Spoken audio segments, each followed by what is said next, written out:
Okay, this is video number 2 in preparing for said time trial. We've just been upstairs looking at nutrition.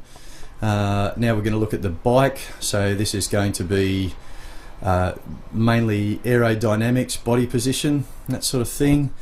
I'll start from the wheels up. So on the rear we've got a disc wheel. This is made of carbon to be light. It's got a honeycomb wafer inside it to make it very stiff, and you'll notice that the wheel is very narrow. It doesn't bow out in the middle like a normal bike wheel would. You might also be able to see there is a golf ball pattern, and that's designed to drag some air along because air slides against air better than air against a solid. And they're using this sort of thing in aerodynamics and hydrodynamics, where a smooth surface is not always the fastest through the air. This bike's also got a track cog on that side, so I can use it on the velodrome.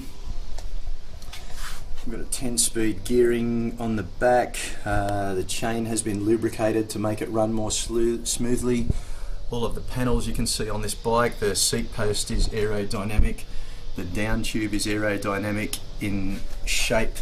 The rear wheel is tucked right inside the frame to smooth the flow of air across here. And in fact, in a time trial, if you've got a crosswind blowing, see if I can describe this properly, the wind travelling in this direction actually hits the wheel and deflects off backwards, which makes that back wheel act a little bit like a sail and allegedly push you along a bit. The seat is nice and long, or the saddle is nice and long on this one, so you can slide back to front. Normally in a time trial you'd be sitting right on the front, which is called being on the rivet. That's allowing you to push down and back. Once again, aerodynamic seat post. The front wheel, if you were time trialing inside, you could have a disc on the front as well, but only if there is zero wind. If there's any wind and you put a disc wheel on the front, it'll kick it around too much and you'll fall off before you get out of the starting blocks.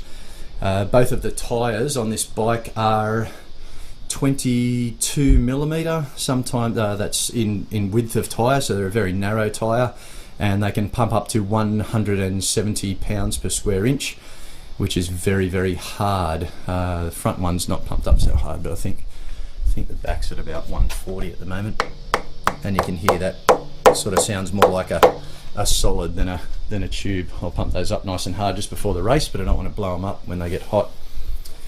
The spokes on here you may not be able to see, but they're not a cylindrical spoke like a normal bike wheel. They're in fact a flattened spoke, so they will cut through the air better but still maintain a lot of tension. We've got what is probably the most important part of a time trial bike is the aero bar setup. Just forget about all the extra stuff that's joined onto it at the moment. And what this is allowing is an aero body position. So hands hold on the front there, you can change gears up and down. That's the rear cog and that's the front chainring. You can change gears without having to change your arm position. Brakes, you've got to come out to here. I've just got the little hero camera on today, but I'll just have to see if that works. Okay, on here I've got my Garmin.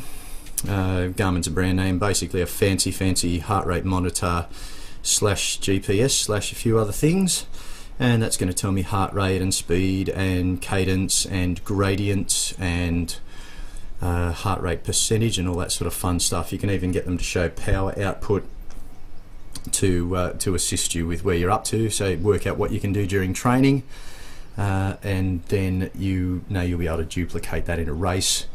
If in a race you're still searching for satellites, if in a race you realise that you're heading towards one of your limits, like your lactic threshold or stuff, you can see it coming up on your monitor and back off a little bit. Once again, everything is aero on the aero bars. They're nice and flat. Even the brake levers are very thin. You tend not to use the brakes much at all in a time trial.